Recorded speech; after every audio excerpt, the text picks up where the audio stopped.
All set, then. Good evening, ladies and gentlemen, and welcome to the City of Winter Springs City Commission Budget Workshop of Monday, July 14th, 2025. And Christian, would you call the roll, please?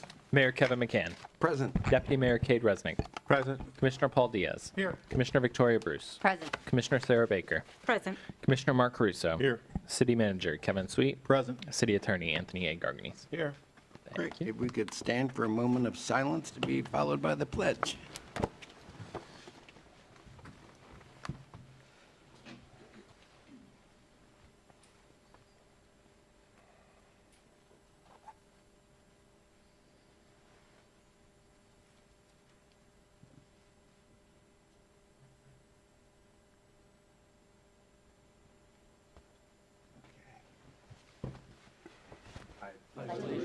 To the flag of the United States of America and to the republic for which it stands, one nation, under God, indivisible, with liberty and justice for all. All right. I assume there are no agenda changes on this one topic for the workshop.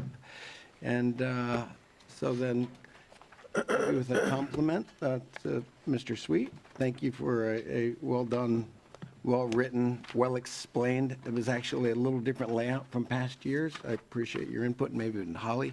Thanks for making it very clear. And although I'm not an accountant, it makes sense. And thanks for the layout and the detailed explanations. And with that, Mr. Sweet, I'll turn it over to you. Thank you, Mr. Mayor, commissioners, members of the public. Thank you for your diligent work and engagement during this budget process. At this stage, I've had the opportunity myself as well as the directors to meet with the mayor and all of the commissioners as a briefing prior to the budget workshop and where things stand. I do have a brief slideshow overview, which is a high-level overview of where we're looking at for some revenue assumptions and expenditures breakdown for the FY26 budget. In addition, the directors are with us this evening. I've asked Chief Track as well as Cleet Saunier and Brian Dunnigan to speak a little bit more into some of their budget drivers and impacts for the FY26 and kind of long-term. On the general fund side, the police budget being the largest budget, and then the utilities being another major component. We'll wrap up with Brian, if we could just kind of go through after I complete my presentation. I'll ask them to give an overview of their budget request for FY26, and then we can turn it back to you, Mr. Mayor, and the commission. We're happy to go into any questions that you may have in further detail. With that being said, we'll get started. Give the presentation, Christian.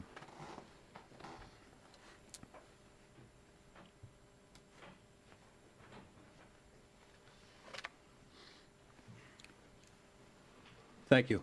So each of you should have a copy of this. Again, much of this is just broken down into a little bit easier to follow overview from the extensive budget book that everybody received as required under the charter. July 1st of this year was distributed. You folks had an opportunity to digest it as well as the public. It was posted on the city website and through our one-on-one discussions. And here we are today, the first stage or phase, if you will, of the budget process. This budget, as we talk about through, will be some opportunities for some reiterations, in particular a couple areas within the capital that will have a couple of opportunities to make that before final adoption. We're hoping to have some finalized numbers on a couple of things.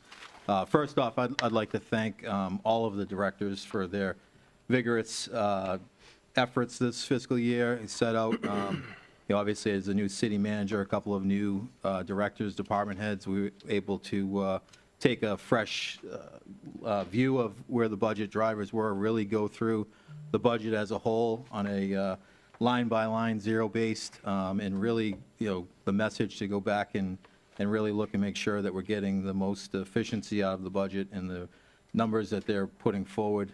We've had a number of internal meetings, reiterations, where things have been changed, amended, gone back and reconsidered. So I want to thank all of the directors because this really is a team effort. They've spent a lot of countless hours and time to get us to here, a lot of preparation. Specifically want to call out the budget team. in addition to myself, led by Holly Queen, our finance director, as well as Michelle Rosansky, our budget manager, Ken Avlis, our benefits administrator, as well as Brian Dunnigan, our director of administrative services and operations, really led the true budget team to. Without their support, we wouldn't be here today in getting this budget completed. So we'll dive right in. The FY26 budget, as I said, was developed through a rigorous, responsible process that ensures financial stability and reflects community priorities. No proposed increase in the city's operating millage rate, remaining at 2.62 mills. That's a big achievement, something I'm proud of. I know that's something that the team is proud of. This was not easy to get to. You'll see that there's a number coming in, start with the FY26 budget, couple of big increases, and we're talking about fixed costs that we don't have much discretion on. And we'll talk about some of those things, whether, as related to insurance and a couple of other drivers, and really looking at what do we have some ability, discretion to be able to go. You'll notice that when we get into the operating budgets within the general fund, there's really was a hard look at those expenses in line by line item, and there's not a single increase in those operating expenses within this budget. So I don't want to undermine the difficulty of getting us to a place where we're able to recommend keeping the millage rate where it's at. As we all know, the expenditures are far exceeding revenue. That's not unique to the city of Winter Springs, and being able to keep pace with that has been a continuous and difficult task. But we were able to, and proud that we were able to do that for the FY26 budget and present this before you today. Through that, with that, in respect to that, we feel that the city remains committed to delivering high-quality services, and we feel that we can do that, given the budget that's presented before you. There's no, I'll say there's no growth or wish list items in this budget. This budget is really a budget that is essentially we feel will provide and maintain and deliver the services that our residents expect, but there's no other kind of growth and long-term vision beyond that. And some of that will take place as we look at future conversations around strategic plans and direction that the commission is looking to set and making some of those decisions. You'll see it when we go through the different budget. There's no projects, unnecessary projects that are in the budget. And I say not unnecessary in the sense of aren't level service and maintaining services. And some of that has been put on hold as we really, as a group, and identify particularly the commission's direction as we look at kind of our strategic and master plan moving forward. This overall budget revenues are based upon an operating millage, as I said, assumption of a 2.62 mils. Total revenues and transfers are projected to increase by 25.8%, including appropriations from the fund balance. A total increase of 13.9% is projected. The timing of the opera projects, solid waste rate increases, TLBD increase, enterprise SRF, state revolving fund loan proceeds of $5.4 million, as well as increase in water, sewer, and stormwater rates is what's driving some of that increase, that big increase, particularly the big increase in the enterprise revenue, and that's where that's. So we wanted to call those out specifically, because it may look like there's some substantial, particularly as it relates to the water and sewer utility, as we look at, where is that projection coming from? We're starting to realize some of the rate changes and that revenue being realized, but a big portion of that is that enterprise $5.4 million design loan that is made up and incorporated into that revenue, so that on the expenditure side, as we progress with addressing our wastewater reclamation facility infrastructure. This just shows, I'm sorry, do I have that? That's nothing seen. Oh, there it goes. Organization-wide sources of funds. This really just shows a breakdown by percentage of where that revenue is coming from. Charges for service at 31.9%, appropriation from funds 18.9%, ad valorem tax at 12.5%, intergovernment transfers in from the state 10.8%, Other taxes at 7.3%, some loan proceeds at 6.8%. Franchise, other revenue sources, smaller buckets totaling 4.4%. Franchise fees, 3.4%. Interfund transfers in 2.6%. And licenses and permits, 1.3%. So, a couple of obvious big reliance on ad valorem, as well as some of the state revenue shares that we get that make that up. Total proposed budget at $79.87 million across all funds. This represents a 12.8% increase in expenditures and a 13.9% increase in the total budget over the FY25 budget. Enterprise funds, again, significant growth, up 53.3% in revenue. And then as we get into the expenditures, you'll see the 31.6% expenditures, again, primarily due to the utility and infrastructure capital projects. The property tax revenue is projected to increase by $538,889, which accounts for 6% with a 5.9% and 6.6% with 5.9% rollback, less than our FY25 that we're able to work with. So you can imagine, the difficulty when you have limited revenue increases in just over $500,000 in realized revenue when it comes to ad valorem increase can be a challenge with dealing with the other increase in costs that we have as a community. Overall budget expenditure, I mentioned, again, behind the slide here, represented there with the inclusive of the appropriations to the fund balance, a total increase of 13.9%. This is the organization-wide application of funds and the percentage of the total where that's going. Again, capital outlay, this budget, as you'll see, reflects a significant amount of investment into our capital and infrastructure. Personnel at 24.7%, services at 12.2%, repair and maintenance, R&M 9.1%, utilities making up 7.5% or 7.5%. Other 5.5%, debt service at 4.7%, interfund transfers out 2.6%, and then appropriation to the fund of 1.17%. This just gives you an idea. You can see that pie graph where the big portion of where the application of these funds, the orange there with that capital outlay at 32.5%. Personnel related expenses make up about 60.7% of the general fund budget. As we you can see here's another highlight of expenditure highlights, which includes 8% health insurance premium increase. Again, like to really just shows the vigilance and effort that was made. There's no new positions that have been added within this FY26 budget. We've relooked at in some of the efforts and communication that I've made in the last couple of months with streamlining and realigning job duties, particularly at the director level with the consolidation of the Director of Public Works into a combined Public Works and Utilities Department under the leadership of Cleet, looking at bringing that and repositioning that position as an assistant director, and some reallocation and additional shifts of responsibilities as it relates to that, so that we can assure that the duties themselves are realigned and we're achieving the most out of the staffing model that we have. I think this is a pretty good slide breakdown that shows what that looks like.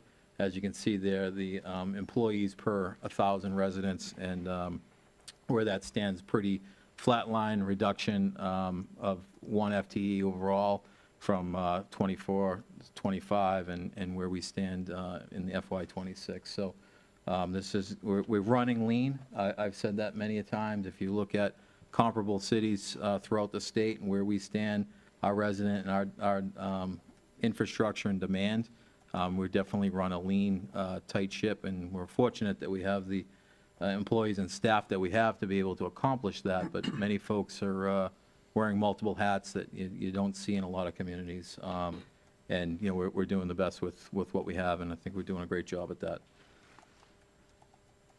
Expenditure highlights.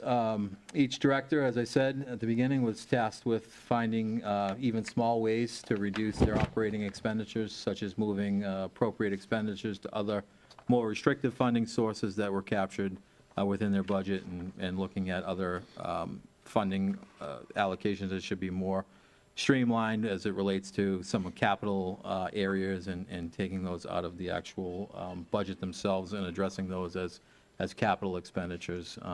We'll talk a little bit more on capital. You can see there again, I mentioned this earlier in the presentation, proud of what we've been able to build here, and really shows that we have made a real strong conservative effort. You can see information services and general government on the operating costs from 25 over to FY26, and that change at minus 1.8%. On the community development side, minus 9%. Parks and Recreation down 2.6%. Police 5.2%.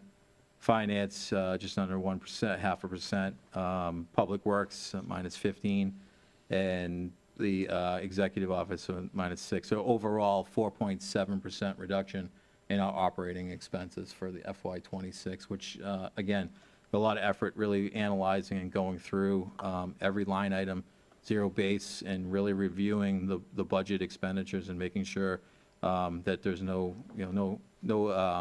funding in it there, questionable or anything like that. I mean, it's really, this budget is giving us really what we need to survive. Just wanted to stress that. But it's probably rare that you would see any community that's presenting operating expenses for every one of those functions at a reduction. And that, again, that was a lot of effort to get us here. We'll talk about when the chief gets into his presentation on the police, police salaries, and a couple of those, as I said, non-discretionary expenses and increases, health insurance, and a number of those other areas where we don't have a whole lot of discretion to be able to adjust, to be able to find that in other areas has been a difficult task.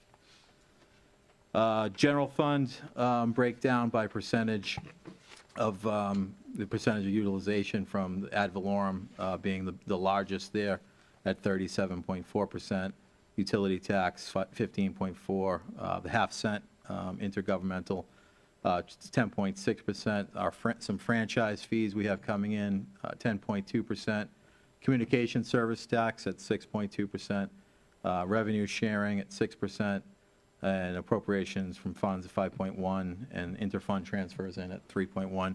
Makes up that 100% of the source on the general fund.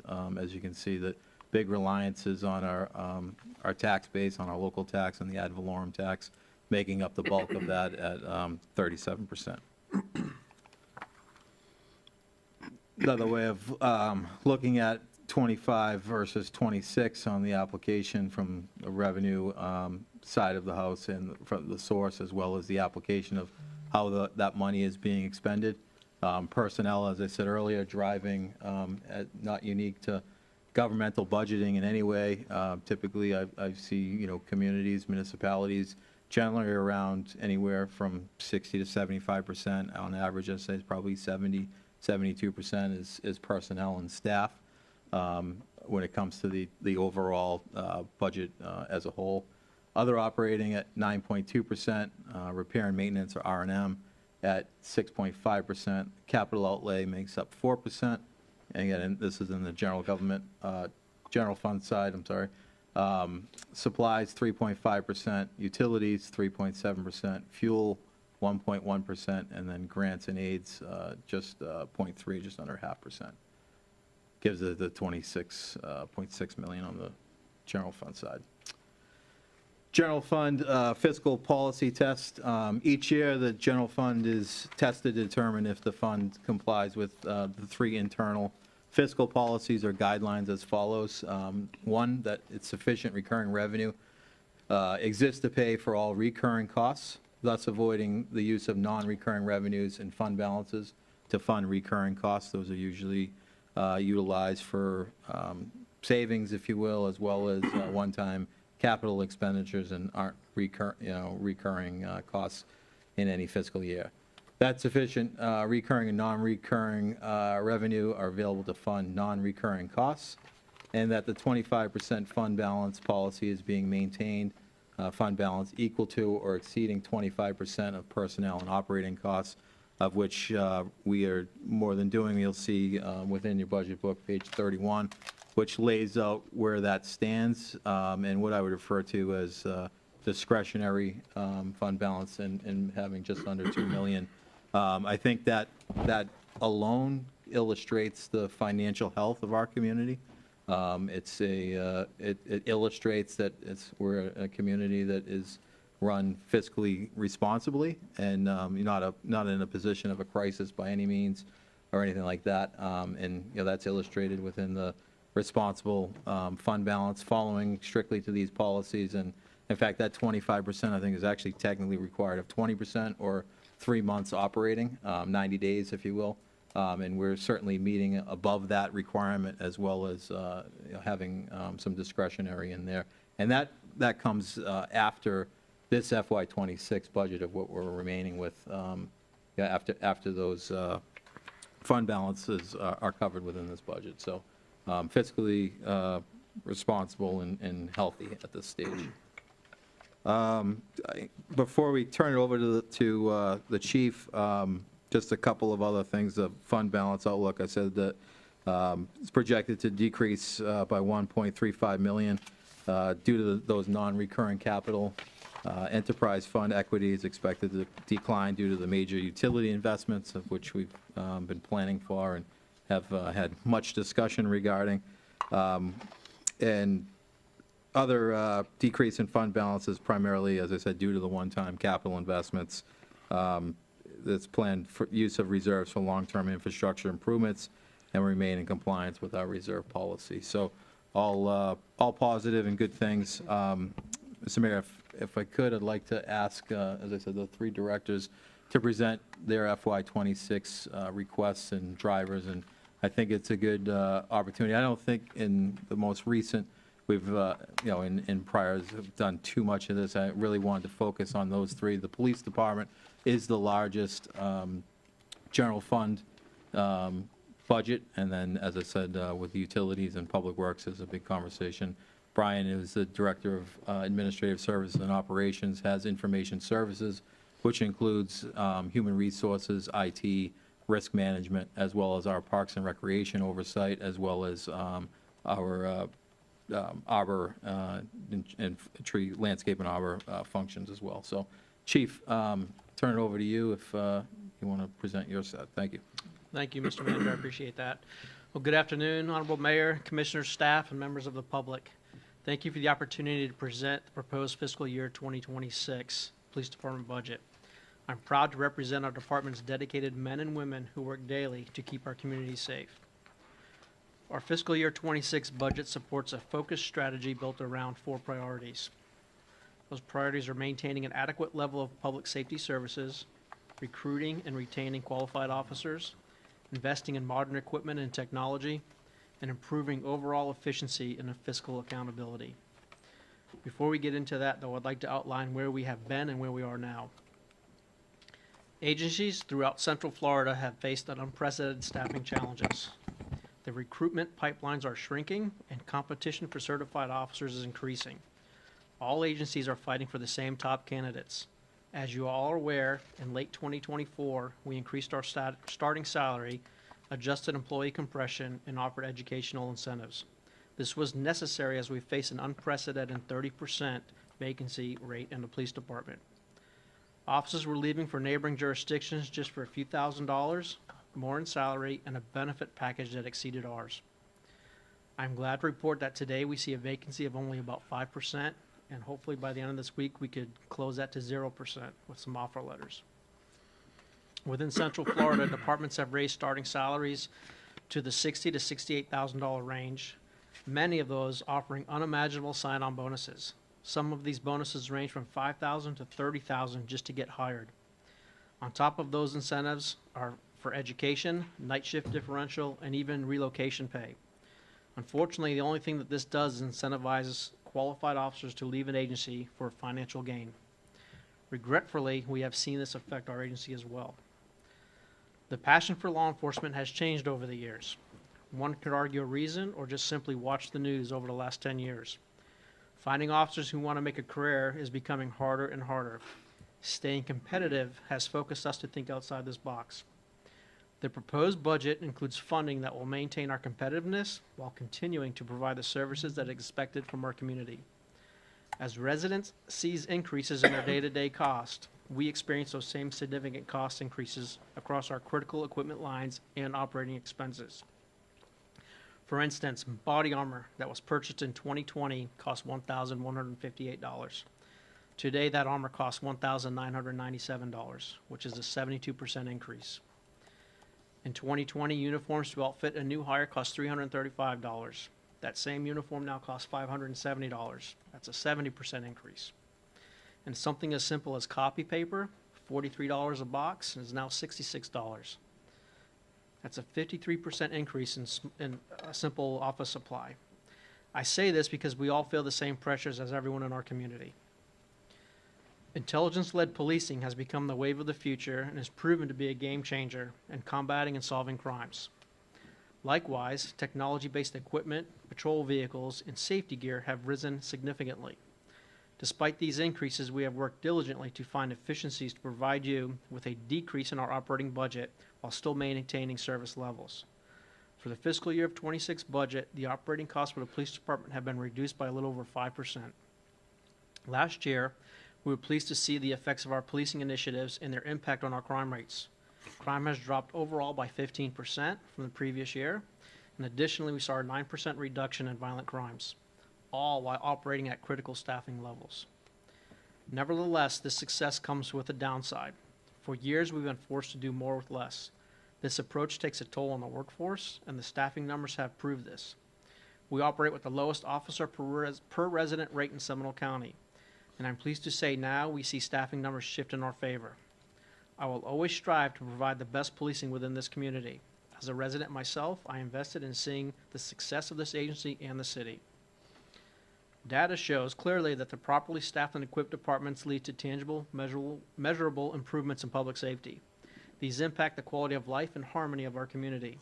This is what makes Winter Springs such an attractive place to live. The police department's budget is responsible and forward-thinking. It balances rising costs with efficiency. It strengthens officer recruitment and retention, and most importantly, it sustains our goal of providing top-notch service while reducing the fear and presence of crime. The total proposed FY26 budget reflects a 4.3% increase over 25. This includes payroll and benefits, operating expenses, and capital improvements. As mentioned, we've reduced our operating costs by scrutinizing every line item, conducting internal checks and balances, negotiating contracts, and using grant funds to the best of our abilities. This budget is operationally sound to complete our mission, but lacks any more flexibility. Key budget areas that were discussed earlier are personnel and benefits, which is $8.7 million. Operating costs, $1.6 million, and capital expenses of $640,000, with a total police department budget of $10.9 million. Every dollar in this proposed is aligned with maintaining services, the same community policing standards that we've worked hard over the last several decades to build trust, transparency, and partnerships with our residents, business partners, and faith-based community leaders. As your police chief, I am committed to leading this agency with honesty, integrity, and transparency. Every decision we make, from how we spend taxpayer dollars to how we serve our residents, will reflect in our core values, which are excellence, integrity, innovation, and respect. I will fight for our officers, for their safety, for their well-being, and the respect that they've earned. But I'll also hold us to the highest standards because that's what the public deserves. We are building a department that just doesn't respond to crime, but also helps prevent it. A department that earns trust, not just compliance, and a department that serves as a cornerstone of what makes Winter Springs safe, desirable, complete, and free from tomorrow's fears. With that, I respectfully request your support in adopting the fiscal year 26 proposed police department's budget, and I welcome any questions. You want to just roll through and then we'll come back for questions? Okay. Who's next? Please.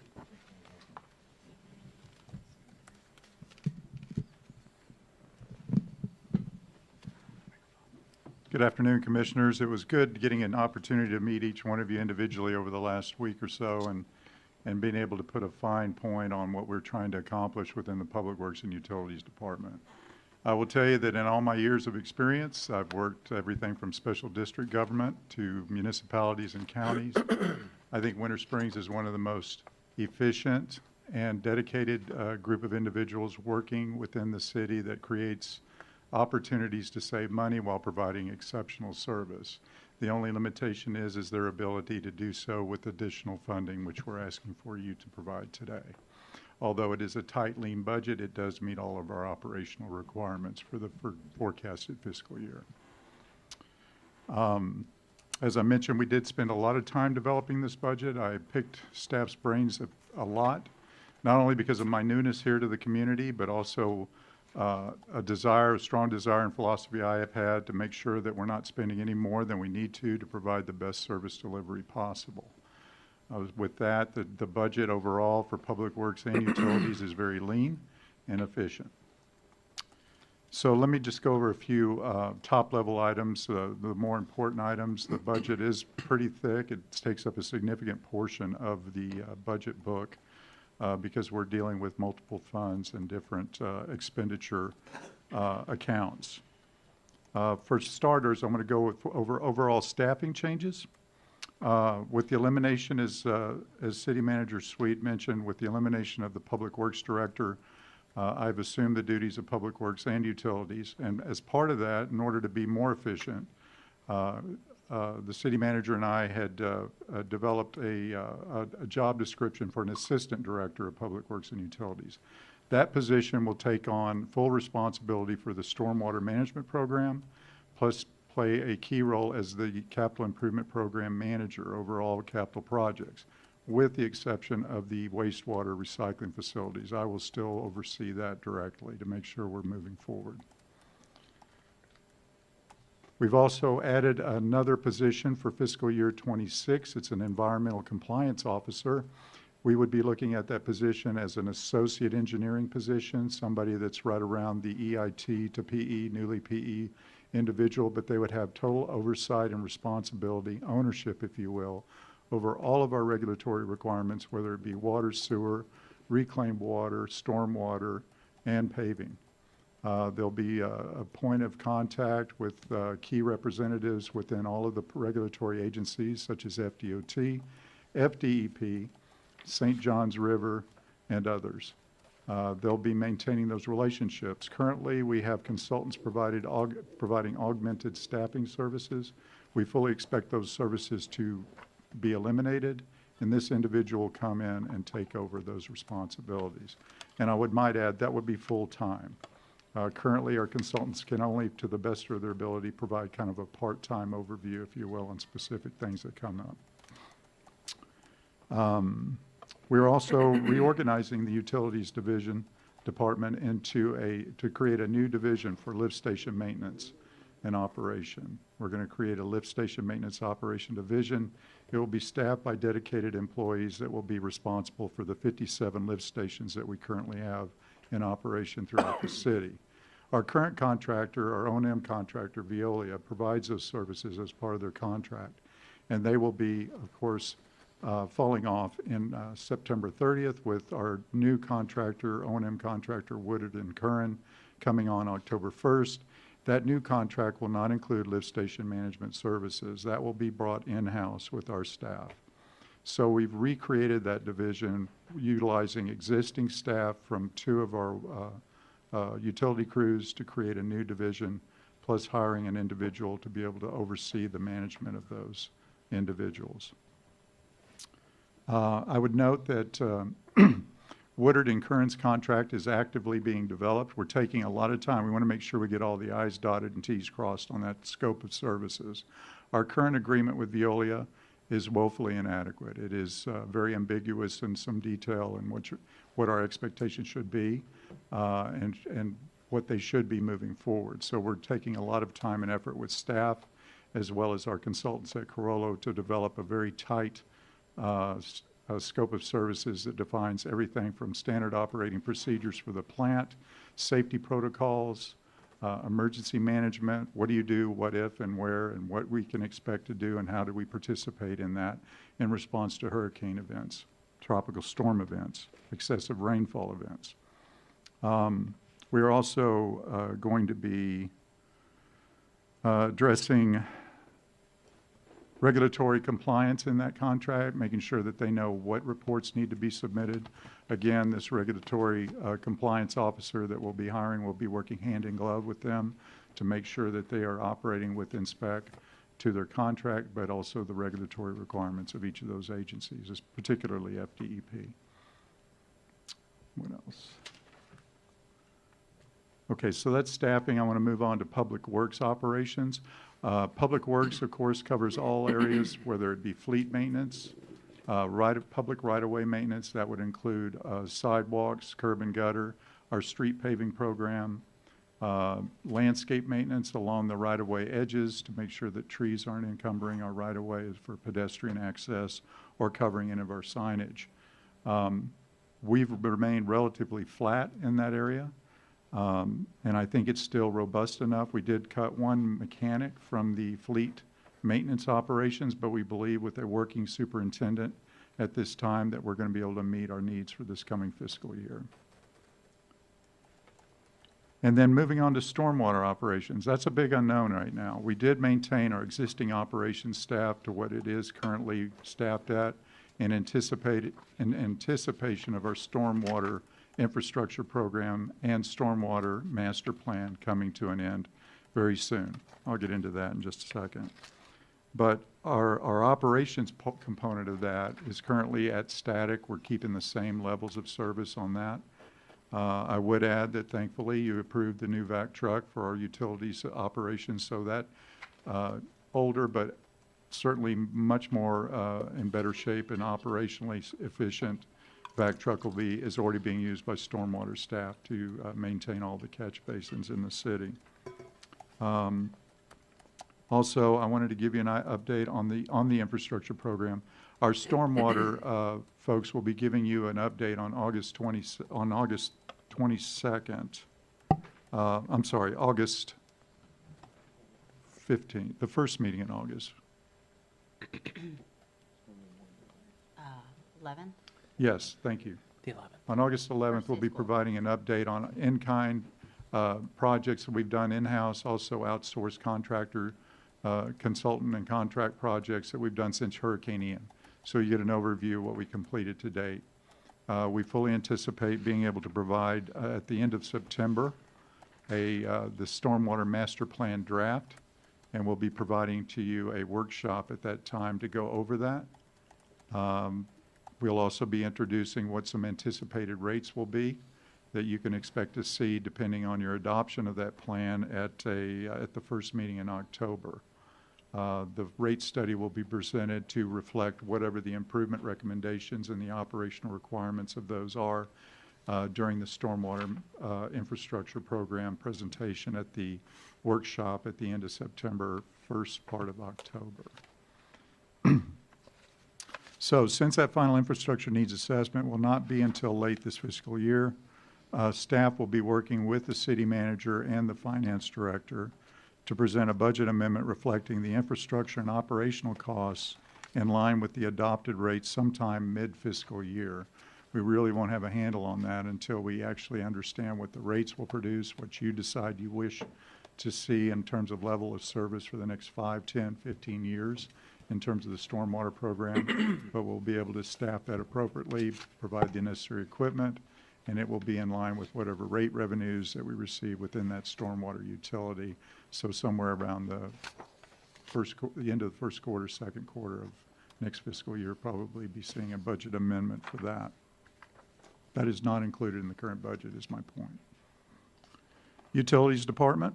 The operations budget is in line with current expenditure needs associated with many years of deferred maintenance, infrastructure maintenance. That was not accounted for until we had our recent rate study approved. I believe that was in 2023. We are in the second of a 5-year rate study. We'll be doing a rate review or refresh, if you will, presenting the results of that study with our consultants at Reftelis sometime in September to give you an idea of how well we're meeting expenditures and revenues. It's looking fairly good from what I've seen so far, and I'll leave it at that. And then, of course, on the 18th of last month, you received our Utilities Infrastructure Program update, in which we presented to you our planned 5-year CIP program that included all water, sewer, and reclaimed water, excluding the costs associated with the 2 wastewater treatment plants. This is strictly CIP projects that are needed outside of the fence, if you will, of those 2 wastewater treatment plants.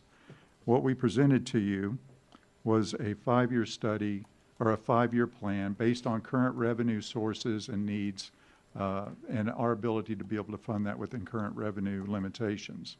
What we didn't know at that time is that we received a legislative grant, earmark, if you will, from the state for 3 different projects. We're in the process of adjusting that CIP to reflect maybe well, not maybe, but it will accelerate those 3 projects, those being the aerators on the water treatment plants, 3, the Michael Blake Reclaimed Water Main Project, and also a smaller valve project on the potable water main in the city.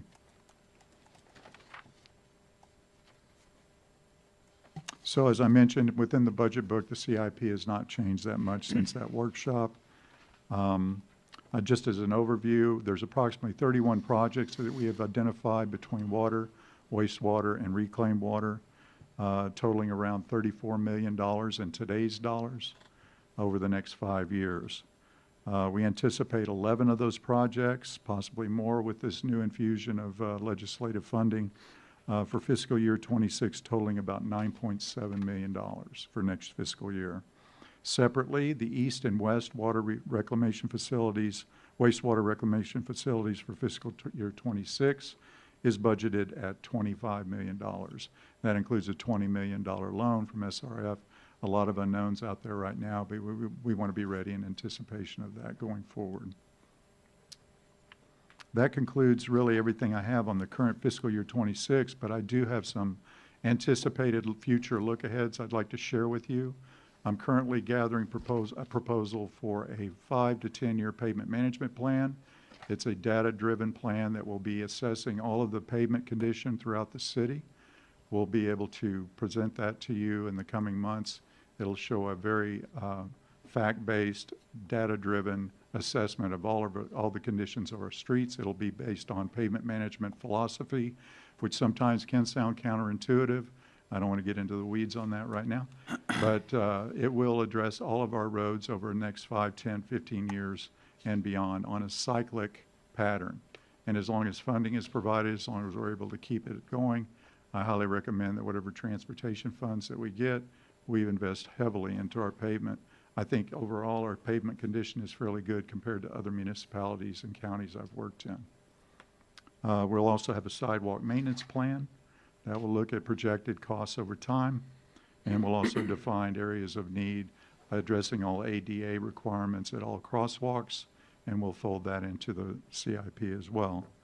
And then, of course, we're also working on a 5-year equipment replacement plan that will cover all police, all of our heavy equipment, on and off-road vehicles and equipment over the next 5 years and beyond, so that we can better plan and budget for those expenditures as they come up instead of reacting when things break and we don't anticipate it. We'll have a good idea of when those things those pieces of equipment need to be replaced. And then finally, ultimately, long-term in 2027, all of these are 2026, 27 year. It's my goal to provide the community and yourselves with a CIP dashboard, an online dashboard that's GIS-based. It will have a comprehensive view of all projects going on in the city.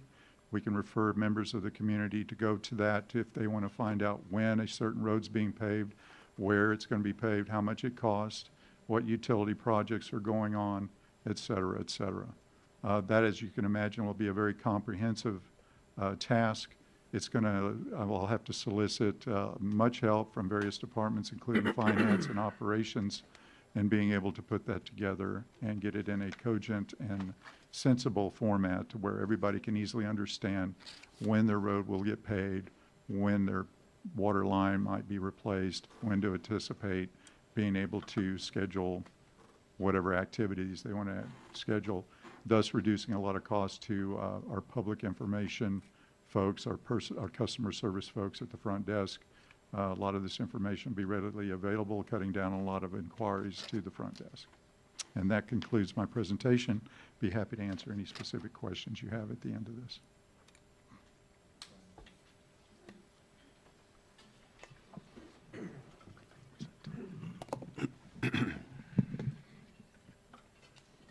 Thank you, Cleet.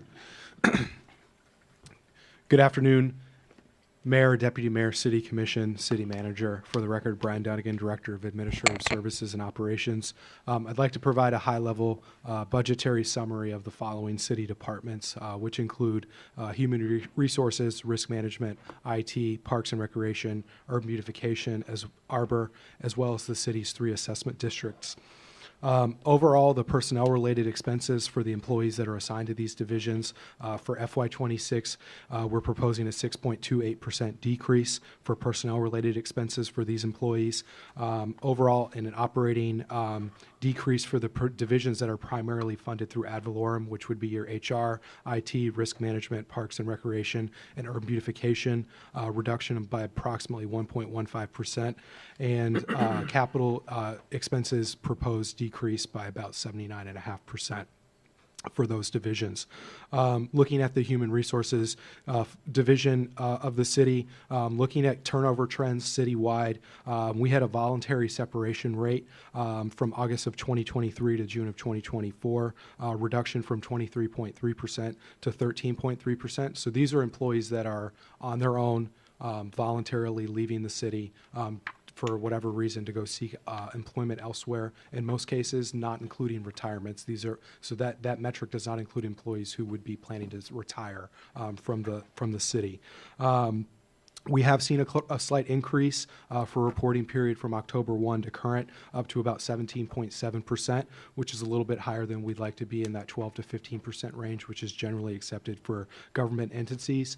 However, when you take out the sworn law enforcement departures and isolate the rest of the government, we're at about 11.6% voluntary separation. So this trend reflects some of the challenges that Chief Track shared in his summary with you all, that we continue to see increased voluntary separations, particularly on the sworn law enforcement side.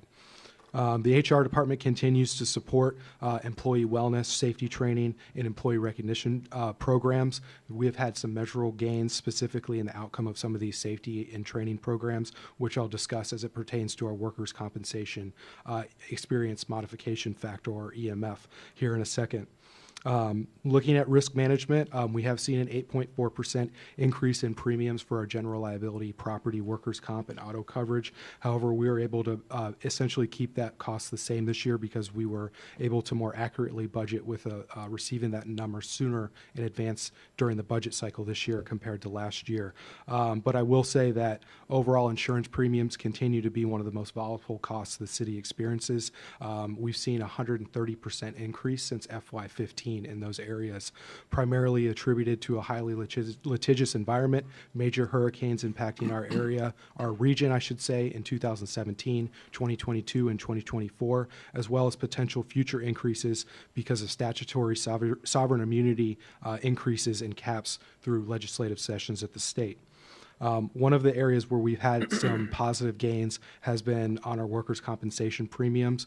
We've actually reduced our EMF recently, which is the factor that's used to determine our workers' compensation rates, which is going to allow us to help control, if not keep some of those costs flat, particularly when it comes to ensuring our law enforcement employees, which are by far the highest risk group of employees that we have to insure for workers' comp coverage.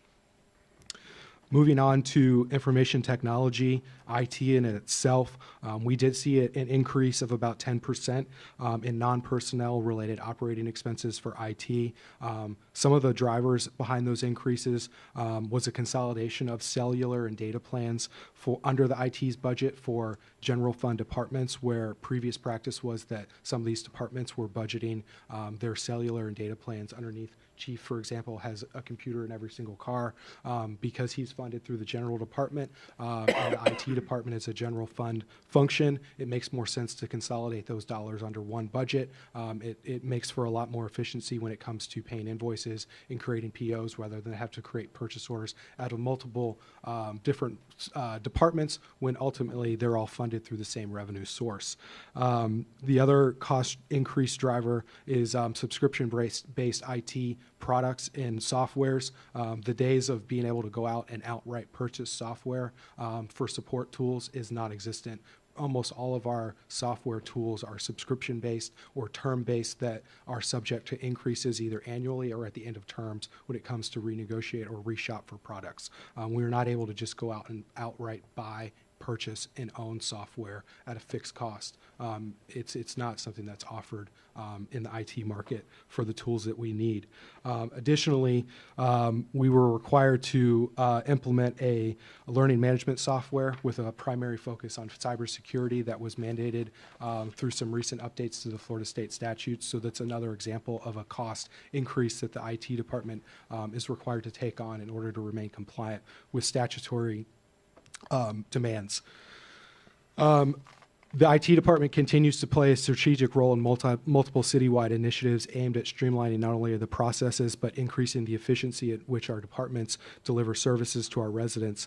One of the upcoming focuses that we're going to be looking at is the implementation of an AI tool to be integrated into the city's website, which will allow residents to find key information on city projects, initiatives, and general inquiries.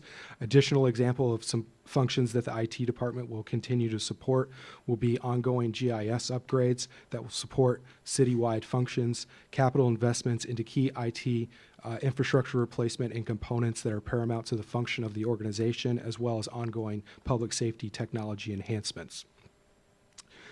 Moving over to the Parks and Recreation side, what I consider our daily operating costs, which are going to be your parks maintenance, senior center, recreation program divisions, approximately a 10% decrease in those operating costs from FY25 to 26. Total department budget just over $3 million, with approximately a $421,000 in non-ad valorem revenue projection right now, which would primarily be generated from user fees for charges for use of services and facilities. One of the areas that you probably noticed a variation in this year's budget from 25 to 26 is in our special event or community event division.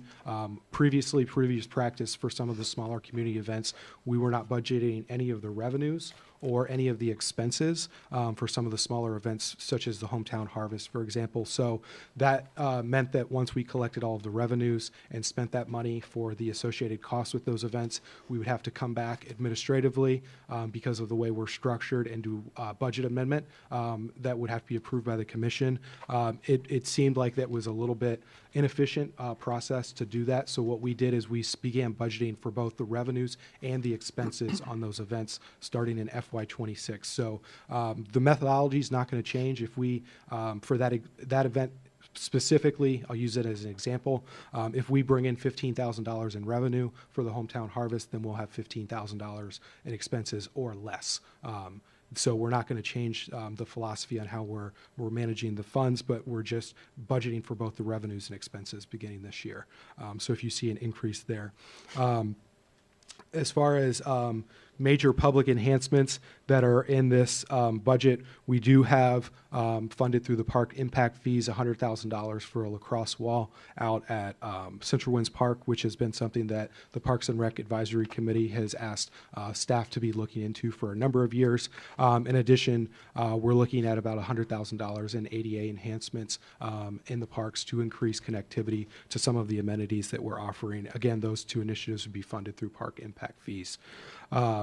Future enhancements, particularly at Central Winds and other parks, should align ideally with the recently adopted Central Winds Park Master Plan and ideally be incorporated into the city's comprehensive plan, specifically the recreation and open space element, to best position the city to be eligible for grant funding in the future. New initiatives that the Parks and Recreation Department's looking at in terms of employee training is licensing more employees to be trained at the and certified by the state to apply chemicals, pesticides, and fertilizers in our parks to broaden our workforce. Expanding programming offerings on the recreation side include looking at infant survival swim programs, STEM programs, and exploring new community events, including a potential barbecue festival in the spring of 2026 at Central Winds Park. Moving on to the Urban Beautification and Arbor Fund, the operating budget for the Urban Beautification Division, which again is funded through the ad valorem dollars, saw about a 12.5% decrease. A lot of this was attributed to allocating some of the expenses with that department to the Arbor Fund, which is a restricted fund that can only be used for restricted purposes. In the FY26 budget, we do have a proposed operating expense of the Arbor Fund of $923,000. That's supported by an end-of-year fund balance at the end of FY25. Did I mess it up? On 9/30/2024 of $1.82 million. Some of the potential upgrades citywide include landscaping enhancements on State Road 434, Collector Road median and traffic calming enhancements on the west side of the city, and city facility and park landscaping renovations. The Arbor Fund does continue in this budget to support the city's annual tree giveaway program as well as right-of-way tree replacement programs. Moving on to the assessment districts. As you all know, the city does have 3 special assessment districts. They are located at the Oak Forest Wall Assessment District, the Tuscaloosa Lighting and Beautification District, and Tuscaloosa 3, also known as the Hawks Reserve Wall Assessment District. Currently, we do have a consolidated rate study underway to evaluate the fees for all 3 of those special assessment districts. It made most sense to have that study done concurrent with one another for all 3 districts so that we could maximize the buying power of having a consultant come in and look at those rates. The big increase that you're going to see in the TLBD assessment expenses is the board met back in May, and we presented an idea of potential upgrades to look at opportunities for enhancements throughout the community that are due. As most of you know, Winter Springs Boulevard from Tuscaloosa Road all the way to 426, we have center medians throughout the corridor. There's 23 separate medians throughout the corridor. A lot of those medians have aged out landscaping material that is due to be replaced in the near future. So we went to the board, gave them a existing inventory of their medians as well as their monument feature entrances, which are on some of the collector roads, Vistawilla, Tuscarora, some of the entrances into the community, Shetland, Dyceland, Howe Creek Drive. Gave them an overview of their existing conditions, and then asked for their input on an approach to renovate these monument features and medians. So the input that we received from their board was they'd like to see a phased approach of about 25% replacement per year for the next 4 years. So with that, this budget for TLBD does reflect re-landscaping about 5 of the medians down Winter Springs Boulevard, and then about 2 of the monument features going into the community at those specific locations. In addition to the landscaping enhancements, there are some additional capital costs that are going to be due for the, make sure I get this one right, the North Fountain that has some other potential upgrades that need to happen in order to preserve the long-term sustainability of that water feature. Moving on to Oak Forest, currently the Oak Forest Assessment District, their revenues seem to be sufficient for the operating costs associated with maintaining the wall as well as their landscape features at some of those entrances. But we are nevertheless going to have their fees evaluated through the rate study that we have ongoing right now through MBS. And then lastly is Tuscaloosa 3, also known as Hawks Reserve, is part of the rate study, which would identify potential funding needed for some additional repairs needed along some portions of the wall. And one thing that I think is important to point out, specifically as it pertains to Hawks Reserve, is that they do have their ongoing maintenance fund. that their fees pay for, but they do also have a outstanding loan that they're still paying back to the city's general fund that was issued upon the creation of the district. I believe it was in 2015, that they're still repaying back the balance of that loan that was issued from the city's general fund. So with that, that concludes my summary, and so we'll go into any questions. We'll keep moving on here. That's everybody? Yes, Mayor, that's, everybody, we're happy to entertain any questions, and I have a couple of other just brief updates that I can provide if the time allows for it, but I want to make sure the commission and those that have questions want to. Awesome. If I can, I'll just start with, I presented Christian some documentation. I'd like it for the record. I think it's something really important for residents to understand, and I don't know that even the directors understand. Maybe you do. I did research of the 9, I stopped at 9 because I just was finished. But this is really important for everyone to know. The 9 counties that make up Central Florida. There are 95 municipalities. They represent 5,618,000 people. With a very minor caveat, Winter Springs has the lowest millage rate. The only exception is municipalities with less than 500 residents and that also don't have a police department. There's one point, Lake Mary. Lake Mary actually is the lowest. Lake Mary, when you tie in their fire fees, fire fees and their millage rates, they are the lowest in 9 counties. Folks, I'd like to say thank you and congratulations for the work that you've done. I think that this commission for a long time has done a phenomenal job of doing incredible work with little work, or with little money, effectively. We're doing the right thing by our residents. That we're doing this while moving forward massive infrastructure issues, improving our drinking water, stormwater issues, wastewater. We're supporting our police department and staff, giving them much deserved raises. With the new addition of new directors, the new people that have come on, and those that are veterans, Brian and Chief specifically, I know, Holly, you kind of come back around, but you're in a new role. A new city manager.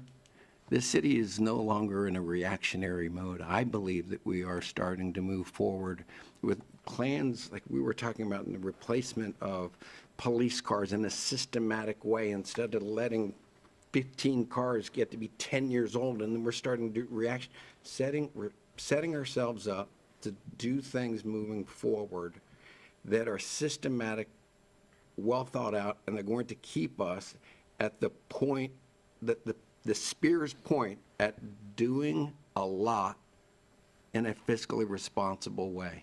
Bottom line, for the residents of Winter Springs, we are doing our job. We are at the tip of the spear. Any nonsense about us overspending or not doing the right thing financially to our residents, we should be the example for the state. I'd be real curious with time. I went through 9 counties, the 95 municipalities, going through one at a time, populations and police departments, and looking at their millage rates. I may continue. We are at the tip of the spear. We're doing the right thing, and I think we should all be proud of it. With that, I'll open the floor. Congratulations.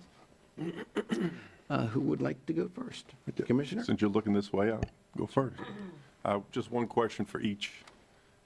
Cleet, you said there was 56 lift stations? Is that what you said? 57. 57, I was off. How many of those lift stations are in need of a generator, or do you know offhand? Or you can get back to me. Yeah, I'm just curious to know when we can get them at every lift station, and what the budget might be, and how long that might take.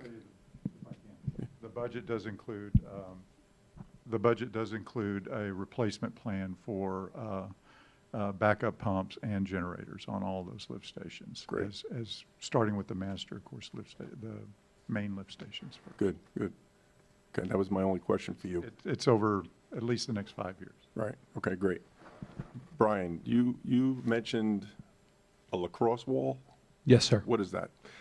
It's a rebound wall, so it's a stationary wall, cinder block with a footer. That's a permanent fixture at the park potentially, where lacrosse players or soccer players, I suppose, could go and practice throwing and catching lacrosse balls. And it's basically like a rebound wall. So I don't know if you previously remember, about 10 years ago at Trotwood, we had a outdoor racquetball court that was behind the tennis courts that essentially was in failing condition, that basically was torn down, and in the Pam Carroll Pavilion is now located in its place. So one of the things some of the community members mentioned when that feature was removed was that some of the lacrosse players use that as a rebound wall to go practice lacrosse, which ultimately does us a favor if they're going out to one of the parks and doing that, because that means they're not throwing it up against the side of one of our buildings. How long has that been in the works? Well, Mr. Gallo is sitting in the audience. I think he's probably been in my ear for at least 5 to 10 years. Jeez. But it's been brought up recently at as recently as last year at the Parks and Rec Advisory Committee. I bring that up because I was wondering about the lights for the baseball fields. I know that's a big thing. Correct. And I didn't know, or do we know if that should take precedent over a lacrosse wall? Or can we get, in the process of both? Because I know helping out Babe Ruth is a big deal. Right. And it means a lot to the community. So a little bit of context to that conversation. So there's been two different conversations that pertains to lights, specifically at Central Winds. The first conversation was on a retrofit LED conversion of the existing infrastructure, which ultimately the commission chose not to move forward with this budget year that we're in currently. And then shortly after that, that topic, there was a group from within the community that mentioned the need to add additional lights onto the unlit practice fields on the west side of Central Winds Park.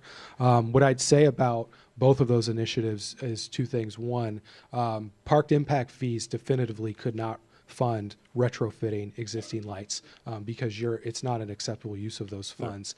Theoretically, park impact fees could be used, or at least used in portion, to fund new lights, to expand the capability of a recreational facility due to an increase in growth. But I would say that both of those initiatives at least are significantly more expensive than the construction of a lacrosse wall. Right. Beyond that, I think what might be important for the commission to consider in the future is obviously the strategic plan for Central Winds Park was recently approved, I think in December of 24, or our Central Winds Master Plan, I'm sorry, which included a number of really fascinating possibilities for Central Winds.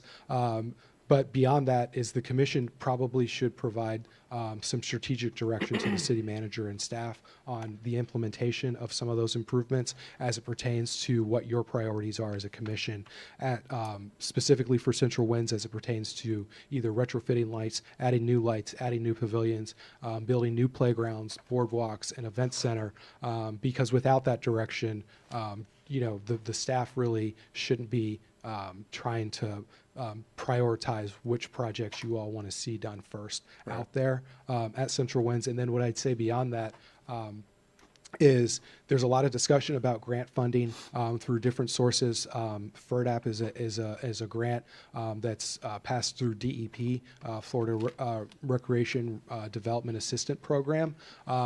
We could position ourselves very well to receive those funds, but it is absolutely paramount that anything that we apply for through that program specifically, it has to be in our comprehensive plan. In the recreation and open space element specifically, because if it's not, they're going to probably disqualify you pretty quickly. They don't want one-off pet projects, flavor of the week projects, entities applying for grant funding through those sources, whether it be FERDAP or LWCF, which is Land Water Conservation Fund. They want to know that it's part of your adopted comprehensive plan as a city, and that it's also probably within a strategic plan that is a little bit more granular than just your comp plan, if that makes sense. Or maybe Hannah can get us a sponsor like she did so well with the pickleball court sponsor. You know, I mean, the conversation as it pertains, in all seriousness, to potential private grant fundings, I will tell you, there are conversations that we are having right now, and if it's a combination of multiple different funding mechanisms that may be able to fund a major initiative such as new lights out at Central Winds, I will tell you, we are looking at those opportunities as well, which sometimes come with, frankly, a lot less red tape than receiving money from the state, or potentially looking at multiple sources of That's that. great to hear. I'm sure Babe Ruth will be happy. All right, Chief, save the best for last. So you and I are well aware of retention, and my biggest thing is keeping our officers. So what needs do you have as far as retention is concerned? You know, bringing new officers in, keeping them here, trying to really keep them after training, because a lot of them leave after training. We lose money there. A lot of people don't understand the areas that we lose: pension, salary, uniforms, training.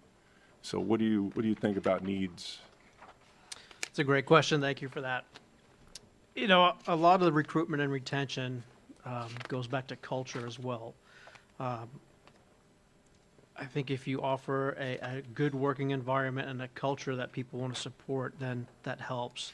We will always have the people that will leave for financial gain.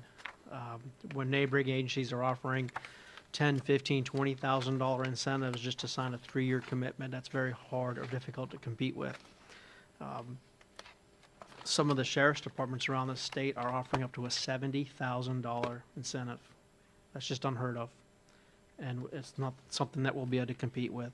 As far as our salaries go, we're in the right place. We made a move at the right time, and all the other cities have followed. We do have a little bit of work to do, I think, and I think Mr. Manager will speak to this maybe tonight with pension benefits, but we're moving in the right direction. And that would be the last thing that I could say that we need to do, or that I would like to see happen to help maintain that recruitment and retention issue. Good. There's some ideas that I have that you know, but we could talk about that in the future as well. Great. Who would like to go next? None? I know that we all had very thorough meetings and had a chance to talk to each independently. Maybe I could just simply ask, is just an open question. I don't want to put you on the spot. Is there anyone in their department that feels as if this budget falls short in any particular way? Is there something that you really felt was important? And I know that's loaded, and I apologize. I'll go you first. Really, yeah, right, that you wanted done. And, yeah. We're trying to get a patrol boat, and she won't approve it. No, I'm A good, boat, thank you. right, yeah. The chief wants a boat, yeah, right. Thanks, I'll take that as you're happy with the budget as well, in your department. Yeah? Nobody saying anything? Thanks. Deputy Mayor? Oh, Victoria? Okay. Yeah. I have a question on several of them, but I'll use Park Impacts 153 as a example. So sources mean income, Correct. and applications mean expenses. Correct. So sources, we have 20,000 for Park Impacts, and applications, we have 200,000. So that's a difference of 180,000 that we'll pull from the general fund. And No. No, please clarify then. That's going to be coming from the fund balance of that fund. And that's how it is for all these others as well. Correct. Thank you for that clarification. Now, why is only $20,000 anticipated as income, as sources for 2026?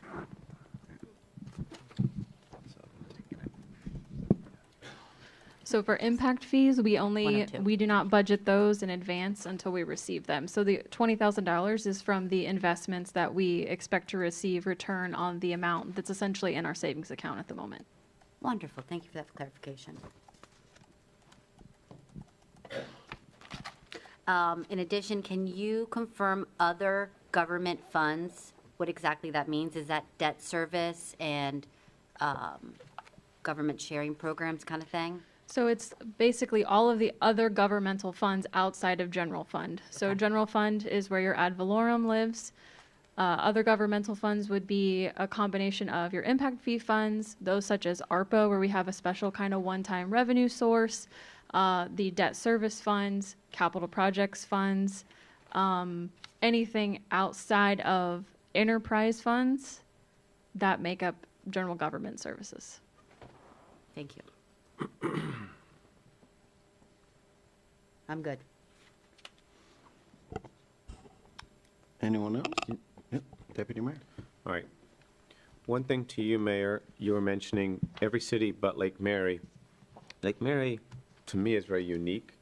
Even Altamont's somewhat unique, but they're, isn't it 65, 35 commercial versus residential, and they got significant commercial, so they get away with something we don't. And at all. 40% of the population that we have. Yeah. Yeah, so, there's that piece there. All right, budget stuff. Brian, I think you already answered my one conversation piece with Central Wind's master plan.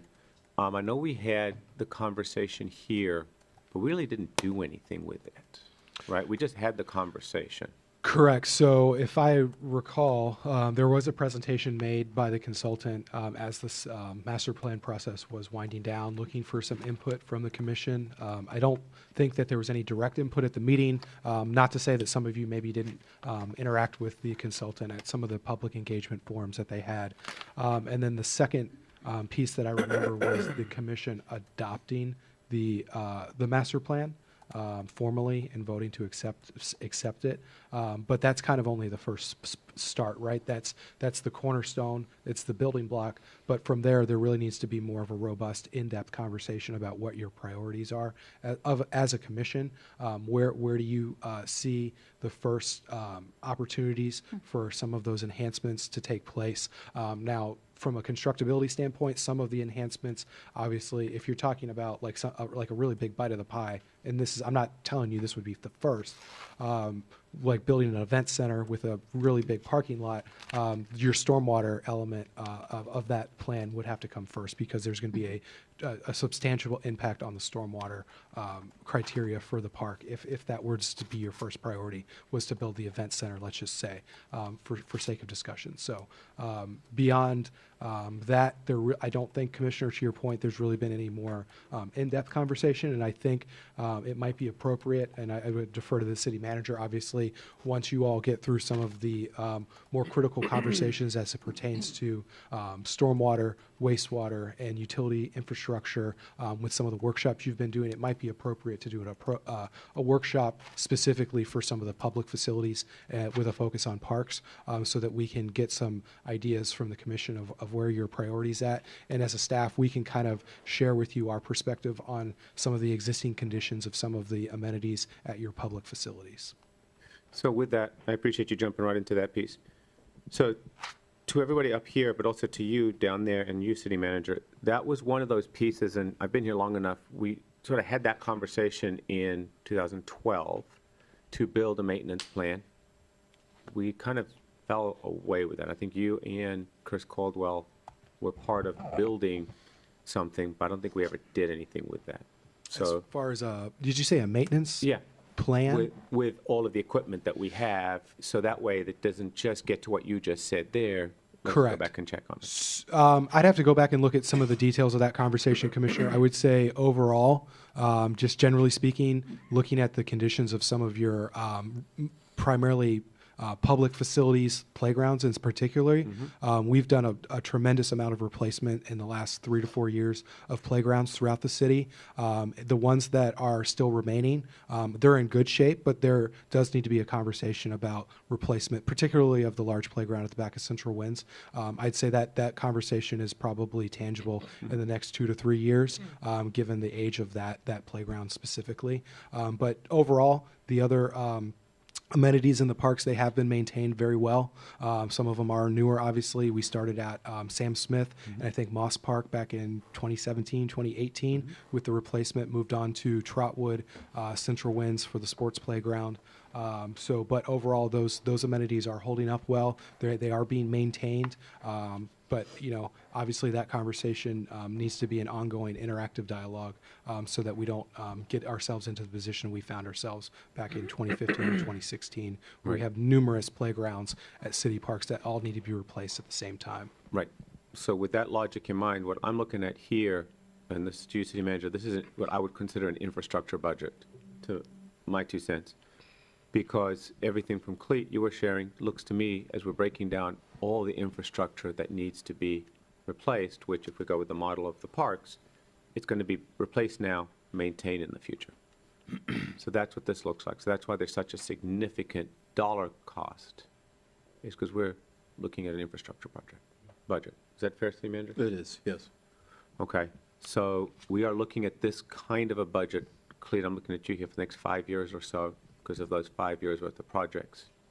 Or is it this for the next 5 years plus 5 years because we're going to continue the maintenance of it? Is the maintenance that much cheaper, more significantly cheaper, or is it this kind of cost as we move down? Much of the infrastructure plan on the utility side will incorporate an element of operation and maintenance, but typically we're pretty much landlocked. You don't really need to consider that unless you're expanding your developable area. Okay, thank you. My other comment to everybody up here, started with the chief actually and finance director at the time, is personnel, retirement, and pension. My conversation started when the legislature met. Chief, correct me if I'm wrong, 24? Was it the 24 year or 23 year? I think 23 when they met and changed the laws again. So I've asked for at least going on now 2 full budgets for us to assess and make sure that our retirement plan or pension plan is in line with others so that we're competitive. One thing missing from this budget, City Manager, is that is still not complete, right? What, for the fairness of our staff and maintaining our staff as they look around other communities, is that something on the table for the next budget? And I know we're working on this one, but that's a significant piece for me. I can speak to that, Chief, and you can add in your input. So coming in, when I first came in, obviously I know those discussions had been happening. Looking at it from my perspective, coming on the tail end of the salary adjustments, looking at really a doomsday scenario, down 17 officers and the risk of public safety for our community, and really trying to look at talking with our HR manager, our leadership team, through exit interviews and conversations is what's driving a lot of this, and certainly salary is one component of that, but we're even seeing that even on the younger generation taking more of an interest now in looking at retirement benefits and things like that. What we've done is we've had a number of internal meetings. I have executed an agreement with GRS, our actuarial consultant, to evaluate our current retirement system. We're talking only on the non-sworn officers, it only impacts 6 individuals that are still currently employed that are pension eligible, and then the rest are all sworn officers that make up our pension plan. And bringing that back, again, internally, a number of conversations that presented back to the chief, kind of put it back on him and say, hey, what are our top kind of 5 priorities, doing an analysis and evaluation of what's offered at the state, as well as what all of the municipalities in Seminole County are offering, and what do we think might be sort of our top 5 benefits that we could look at exploring, which is the initiative that we've undertaken with GRS, as I said, our actuarial consultants. The plan would be to come back when they complete their evaluation and that's in line. It's a big undertaking. It's a, technical process, and utilizing them, it's also a credible evaluation and an independent source to look at.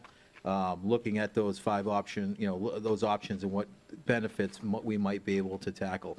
And what I'll say is that you're not seeing it in 26 because none of that had happened up until now. I think this is really the first movement of that needle to start that conversation. I know it's been talked about, but it doesn't. There hadn't really been any real moving of that needle in direction.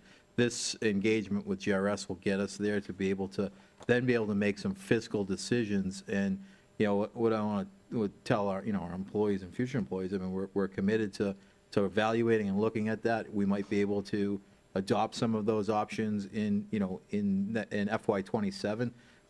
This will be done by the end of the calendar year, just in time for the FY27 budget process as we go through and look at that, and we can have that conversation at that time around what can we afford. Maybe it's a phased-in approach. It might be over 1, 2, 3, 4 fiscal years. We don't know yet. It's premature, but I think we all realize that this is necessary, and we really need to look at making sure that the benefits that we're offering are competitive, and that's where that stands.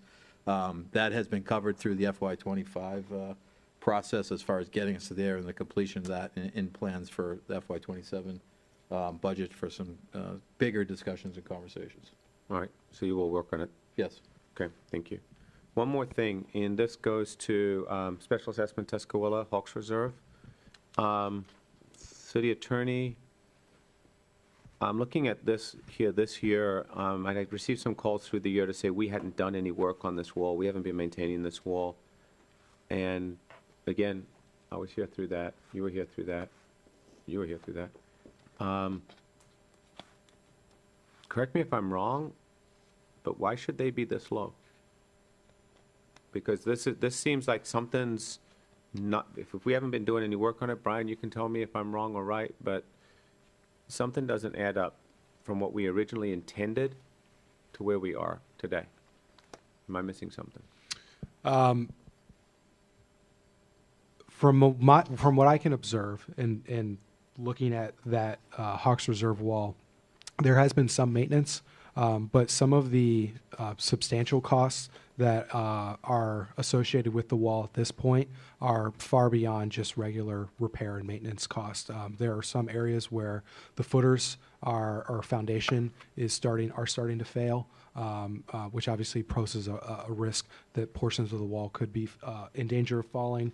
We've had other areas where we've had homeowners plant things along the wall. We've had people root prune trees to put in swimming pools without permits, and trees fall down in the middle of hurricanes on top of the wall, which is interesting. So from what I can see is that the operating budget was intended for some minor repairs, tuck pointing, things like that. But because of the age of the wall, in not the entire thing, but in some portions, there are some significant construction-related costs that may need to be explored in the future to shore up the structural integrity of the wall in certain locations. Significant dollars then?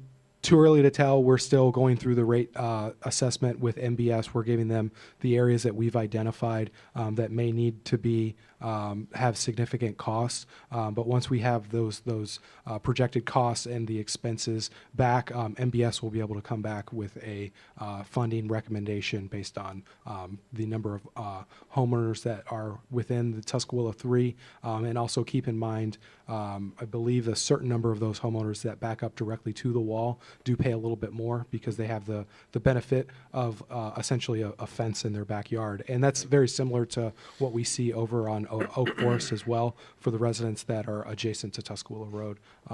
Those residents have a higher value because of the wall's presence there. City Manager, are we keeping them abreast of all of this? Yeah, so that's thank you. I was going to actually add that. As Brian said, the MBS rate study, we're planning a community meeting. This one's a little bit more of a challenge, as I think you know. Hawks Reserve does not have an HOA. The city is essentially sort of serving to some degree, kind of like that. And, unlike the others that have, the appointed board and, so having that discussion from an advisory doesn't really exist. So what we're planning on doing is, before setting that conversation up, excuse me, we want to understand what that is looking like. And, we certainly internally have been having the conversation, but rest assured there will be a community meeting in relation to this and starting that discussion when we have a little bit more information. So that is planned. Thank you. Thank you. Great. Any other questions? Open floor? Seeing none. Mr. Mayor, if I could just take another minute. One thing that, in absence of Leonard, who is not here as well, our Director of Facilities and Capital Projects, and just again, to sort of reiterate my thinking with some of the reorganization and restructure, I think you might have touched on that as well. I think we have the right people, the right team in place and the right people in the oversight of their roles, none of which of, some of the restructuring with Leonard and putting Parks and Recreation, Urban Beautification under Brian, and his years of experience and oversight there. I think we'll see some significant results from that, in addition to being able to utilize Leonard and his background and experience. Walking into the city was somewhat of a real shock to me, that a city of our size and our infrastructure, we don't have a facilities capital plan. When I say that regarding our building and municipal infrastructure, millions of dollars with no plan. Everything has been reactive. We're placing one window a year in this building for $2,500 instead of a comprehensive evaluation and analysis of all of our building facilities. So what you'll see in this budget is a $75,000 number coming from fund balance as a one-time that will do a comprehensive dive into the evaluation of all of our municipal buildings so that we can start to plan and have an idea when it comes to projected replacement timelines on what's the expected life of everything from building envelope, roofs, windows, mechanical systems, as well as projected dollar amount for those replacements. Might be something that is a projected life of 15 years and we were able to get 20 out of it or not, but where we stand today is extremely reactive and we can't operate that way. So this budget does, particularly when it comes to the facilities infrastructure, and this will be a big component of Leonard's role in his role as Director of Facilities and Capital Projects and spearheading and seeing this through. Because we're having, extensive conversations, particularly on the utilities side, and rightfully so. But I also don't want to be in a position where we're having these conversations based on lack of, maintenance and decision-making. So we need to, and we often don't talk enough about our municipal facility buildings, as a piece of that. So I just wanted to highlight that because it is in the budget. It is something you'll see called out coming from fund balance, but I do fully believe that will be some of the best money spent in this budget as we, recognizing and seeing and having the conversations like, like I said, replacing one window when, every window needs to be replaced, and really the reactiveness and not, the lack of proactive planning for our building facilities and maintenance. So when you see that in there, I just wanted to highlight that, and I know, Leonard's excited to get that going, and in addition, it will really be a comprehensive plan that will become part of our CIP, and it will also provide asset evaluations of all of the assets and be able to quantify and tag that. So just want to share that piece. Well, thank you. I appreciate that. You and I talked about that. And this is yet another, well, for lack of a better term, it's a culture change.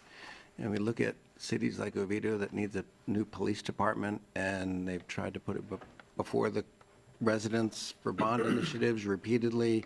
They're struggling, and then it even led to a conversation of doing away with the police department and going to the county.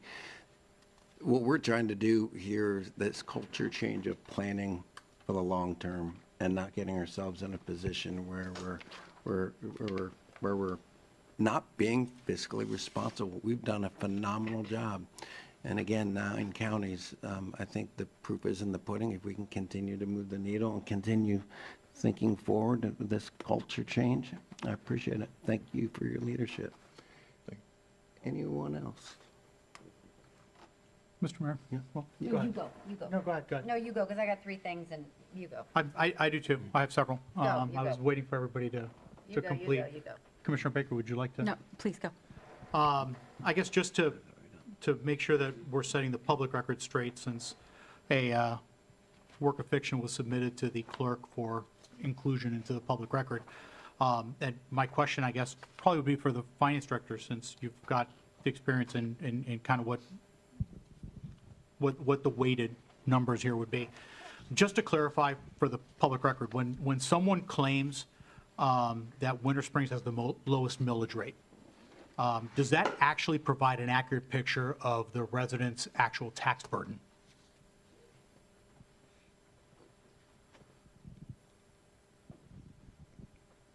I'm not sure how to answer that question. I mean, is that an accurate picture of the actual tax burden? Be based on the valuation of the community that they live in. You're talking about the actual tax bill and what that individual is paying as direct correlation to the, the assessed value of the residence they live in.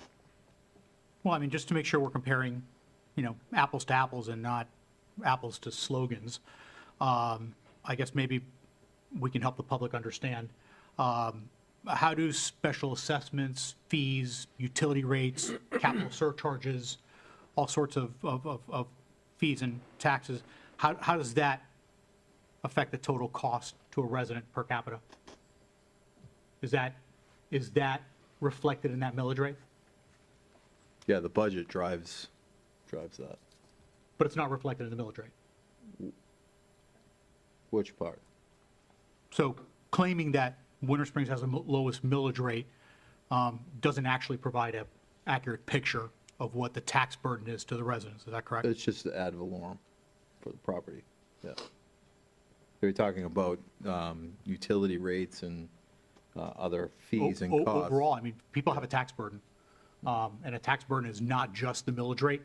We continue to hear this misinformation of a millage rate, kind of like if that's some kind of a benchmark. And again, I would ask any of the directors and Mr. City Manager, I'm sure you'll jump in. Is it accurate that there are cities with higher millage rates that have smaller budgets, maybe even fewer fees, that would actually place less of a financial burden on their taxpayers? I didn't provide those numbers. I can say in Seminole County, no. I mean, from comparable, no. I don't know, I mean, he went across 90 communities in, 9 counties. I don't know what the individual breakdown of that. I think what you're saying, Paul, is that 80% of our population, or 80% is residential and 20% or so is commercial, and so the major bearings of the expense is on the residential. Is that what you're saying? Well, what I'm actually saying is that it is a false narrative to say that just the millage rate remaining flat from one year to the next reflects on the tax burden of the residents. And I think that that's intellectually dishonest. And we've heard statements like, nonsense about fiscal conservatism or not. If we adopt a flat millage rate, okay, according to this budget, but at the same time, our property tax collections, which are over $500,000 at this point, under Florida's truth in millage law, the trim law, is this still considered a tax increase? Legally speaking, yes. Okay. So, having said that, we've had some nice conversations and questions that have been asked about what we're spending and the revenue that we're receiving, and that's a good thing that we're having these conversations. I'd like to bring up at least 3 items that we can discuss. I would suggest for removal from the actual budget.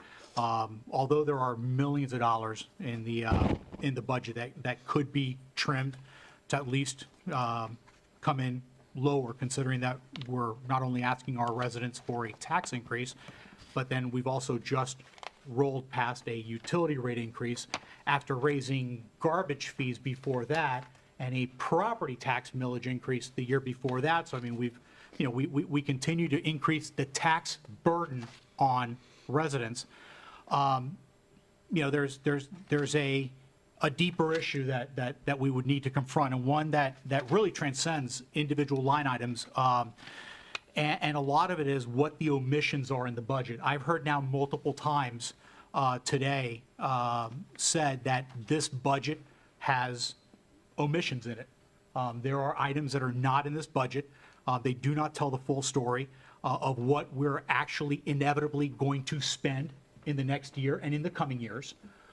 So we don't have that picture based on this budget. And I understand this budget's not going to go into the future years, but it does go into the current fiscal year, which starts in October.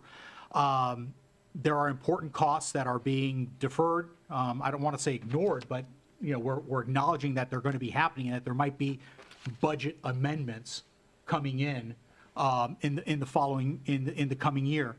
Do we have an actual dollar amount of how much is not included in this budget that we're going to have to come back as a body in the next fiscal year to add, usually under the premise of if we don't pass it, something horrible is going to happen? How much is not in this budget, like a dollar amount?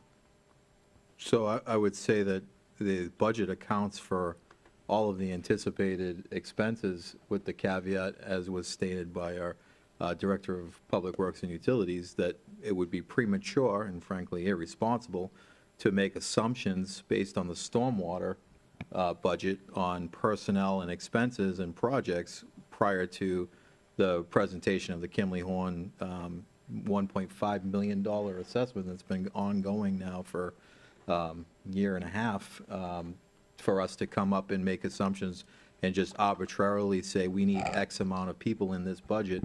The prudent thing would be to wait for that study, as was indicated, which is going to be presented in the first meeting October at the latest.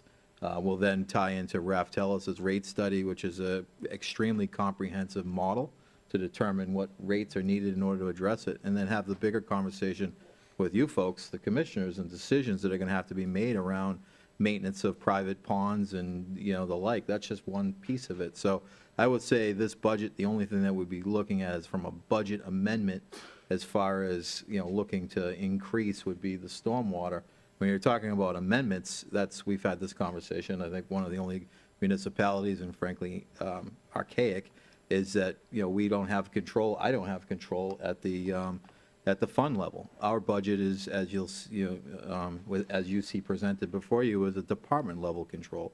Extremely inefficient and not very effective, which means that needs to come back. For me to sit here and tell you today, absolutely, there'll be budget transfers and budget amendments that will come back to you, because that's the way we're structured and the way we're set up to do. That's reallocation of money. We're looking at, 18 months of planning. We could never possibly project where our priorities are in a particular budget year. And a similar analogy, if you as a homeowner would have, if your priorities shift and you budgeted this year to replace your AC unit and your roof goes, so you got to shift priorities. Well, you need to move that money to cover your roof, and that's what we do here. So as a budget total, as a bottom line budget, no, there'll be no change.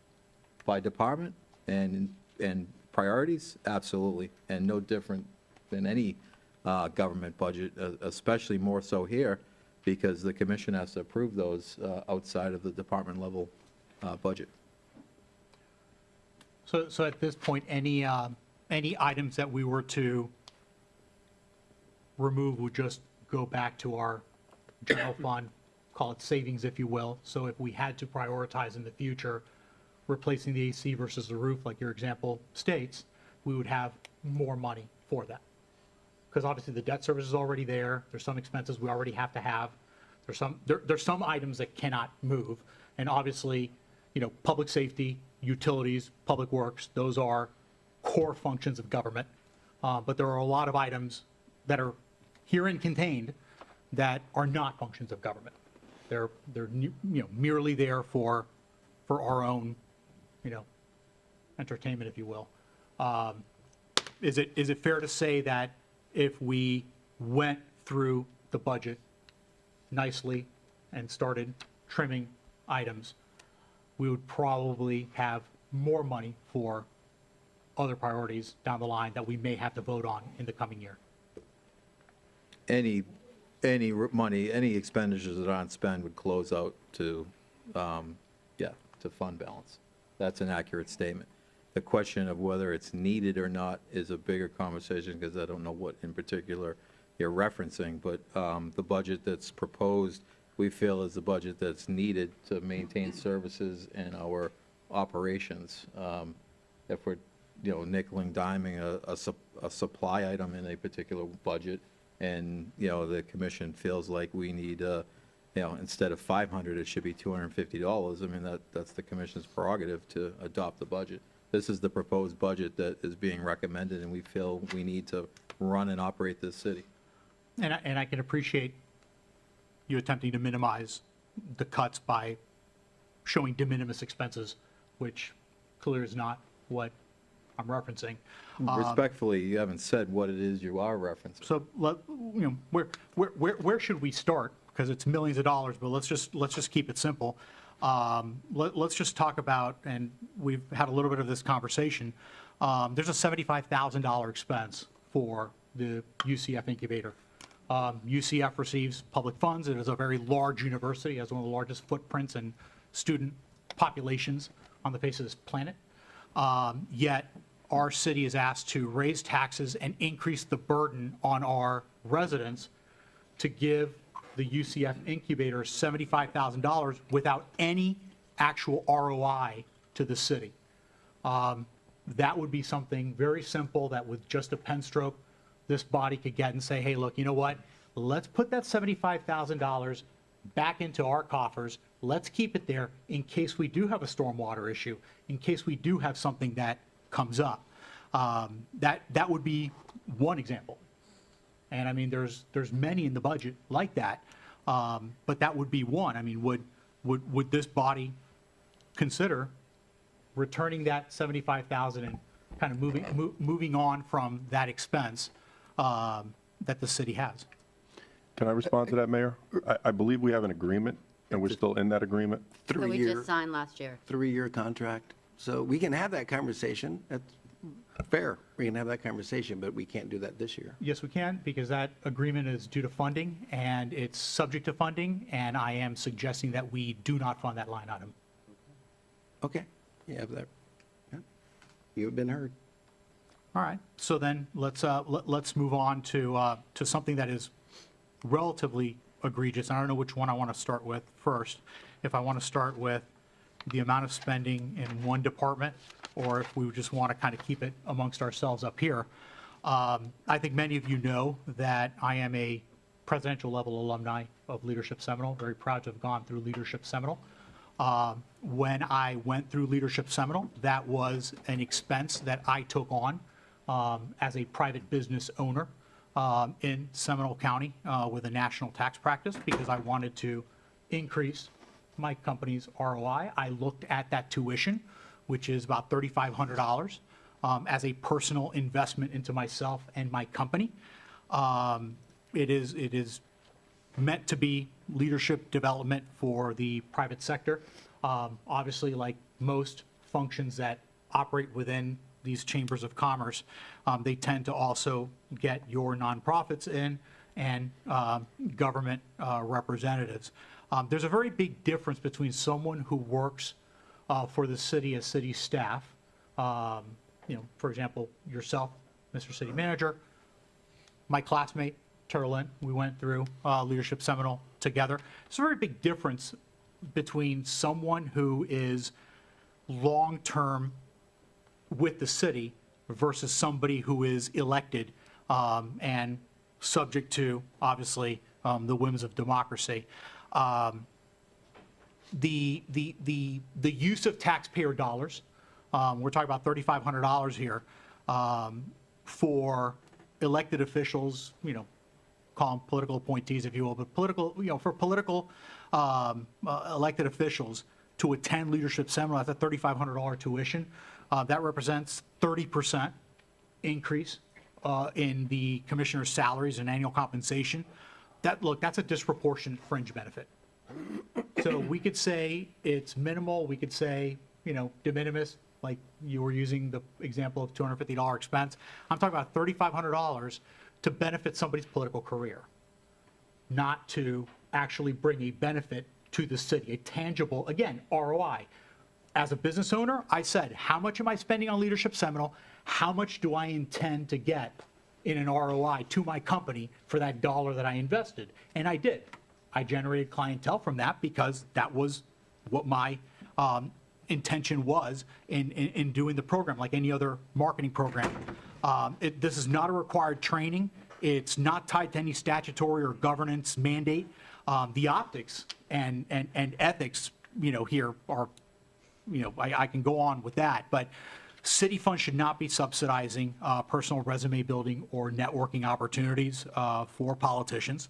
Obviously, if an elected official believes that that's going to provide them a benefit, they're more than welcome to, pull out their American Express card and pay Leadership Seminole the tuition for that, but not the taxpayers of Winter Springs, who already have a very large per capita tax burden based on our population size and size of our budget to have to go on. We actually, because we're going to be out of time here, and I don't want Commissioner Bruce to be able to speak too, or we've got about 8 minutes left.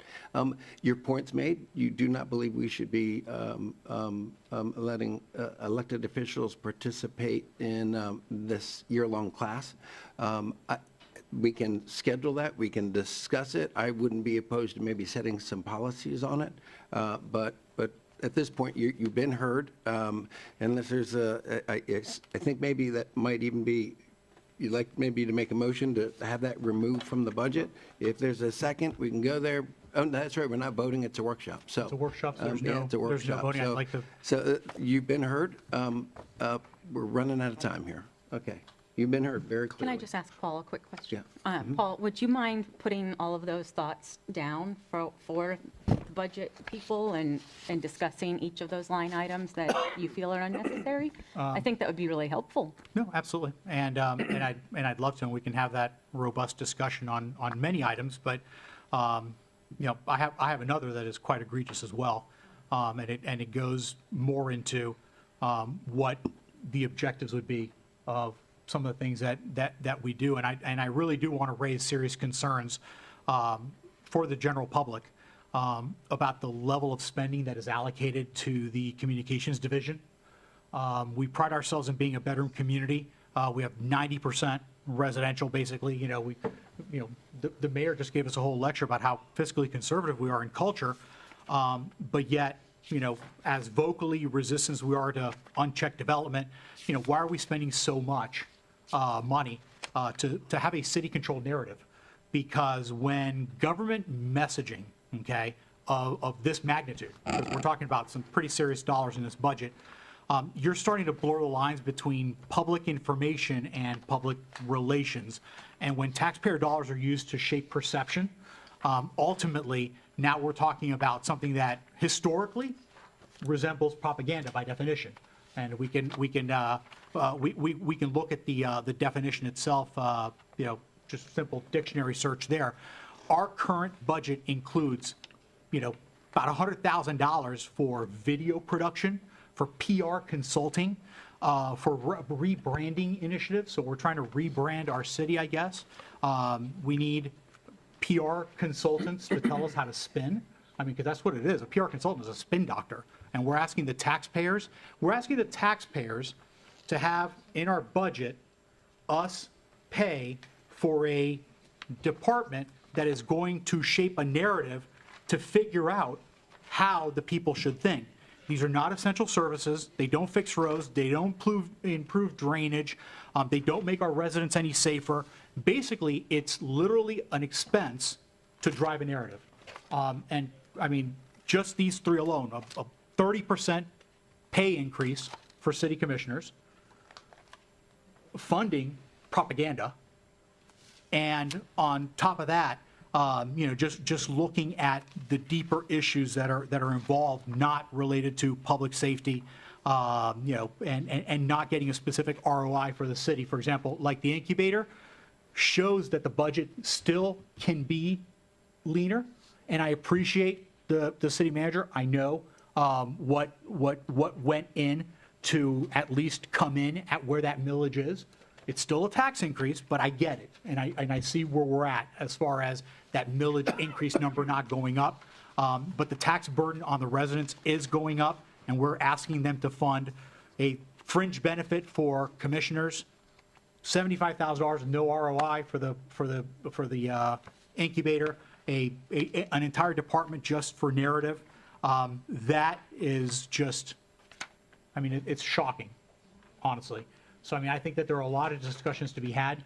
I don't know how much of this is going to make it into our city commission agendas or what have you. But I definitely would like at least to bring that to the attention of the residents, that there's a lot more in this budget that would have to be discussed. And it's money that could specifically go to public safety, specifically go to utilities, specifically go to public works, improve our parks, and none of this that I just described does that. Thank you, sir. Thank you. Commissioner Bruce. Paul, real quick, where'd you see PR in here? Because I didn't see that. It's in the budget for the public for communications. 45,000 is video. 45,000 for video, and how much for PR? Tell you right now. Does anyone know what page this is on? I have I mine was tabbed trying to find differently it for and me. could not. What's that?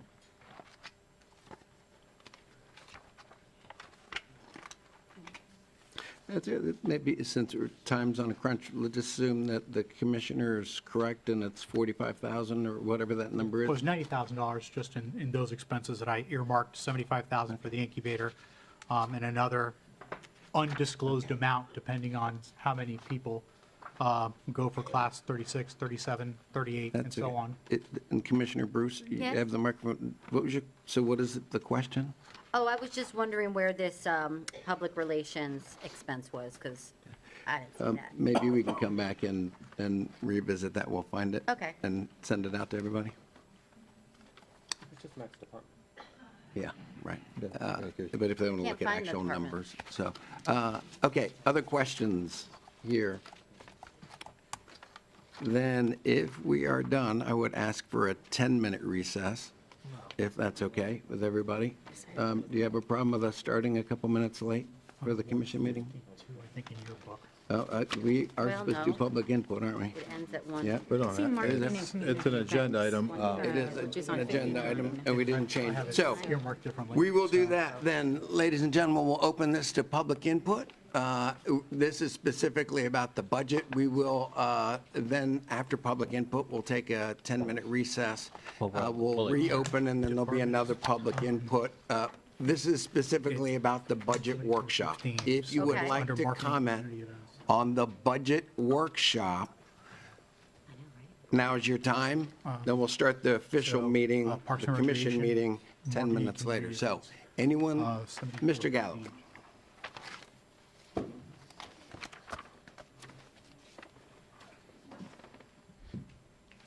Good evening, Art Gallo, 199 Nandina.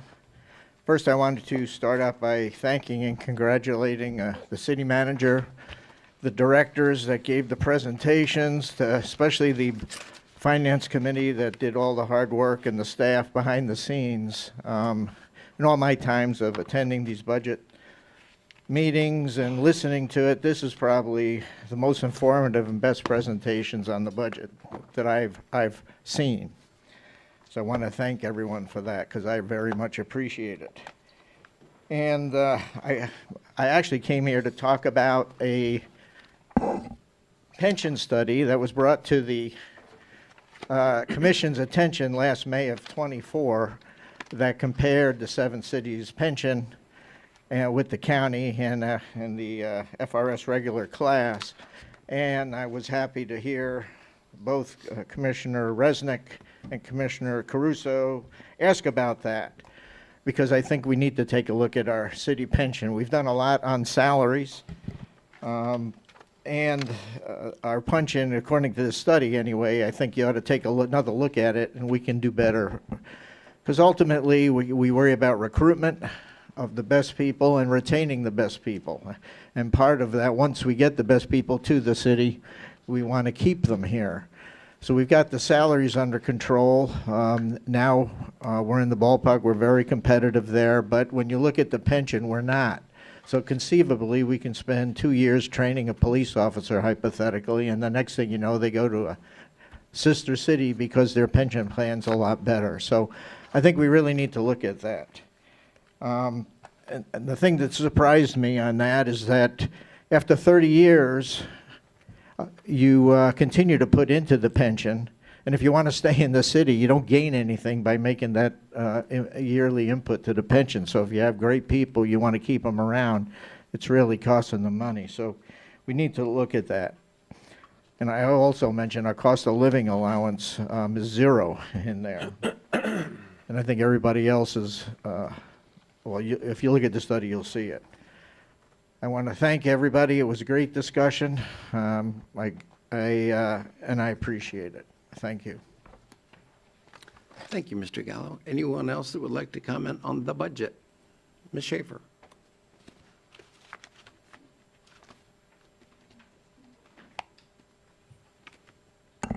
Gina Schaefer, the Winter Springs Village. I was going to, I don't know if I'm even allowed to ask, but I figure I will ask anyway.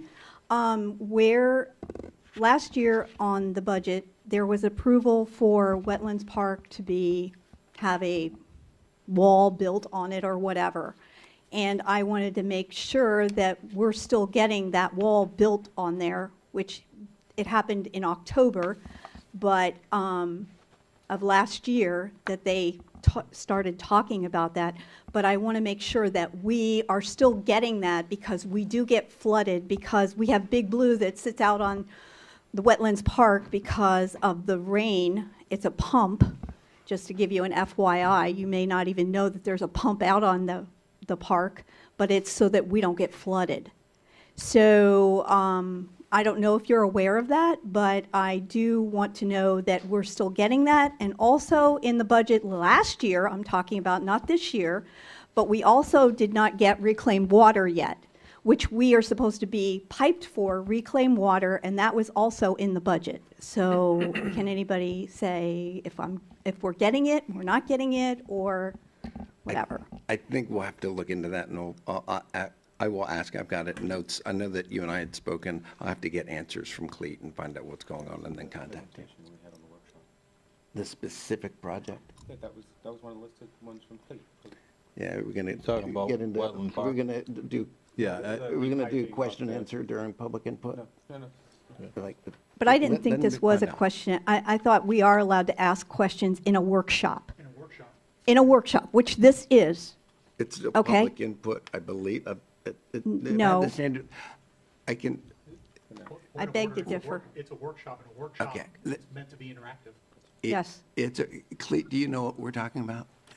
I mean, I can speak specifically to Wetland Park. That's ongoing.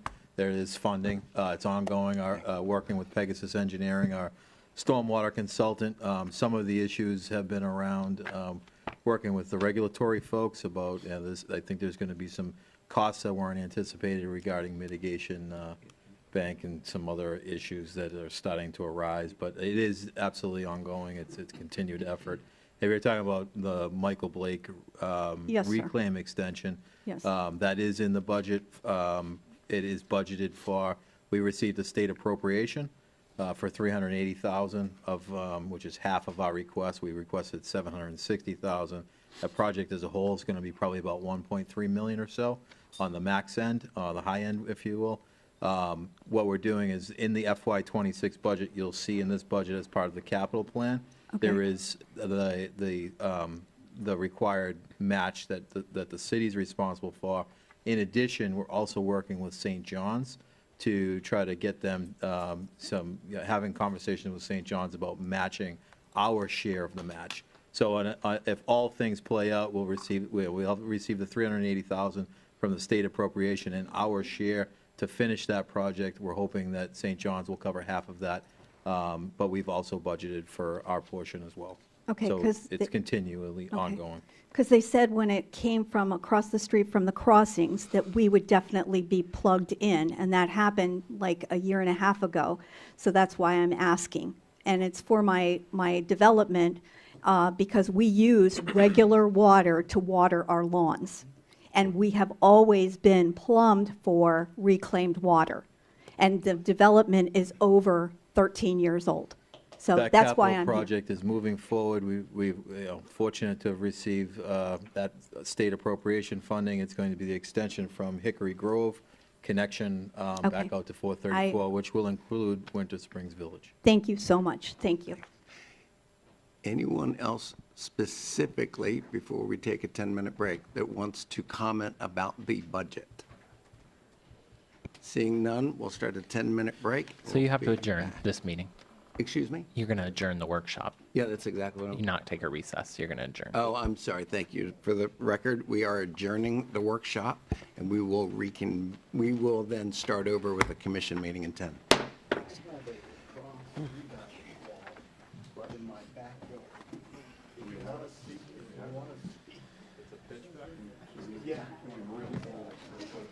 Well, if you can find out a way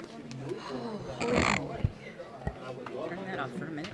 Oh, it was only 10 minutes. Yeah. Already 7 minutes behind. I gotta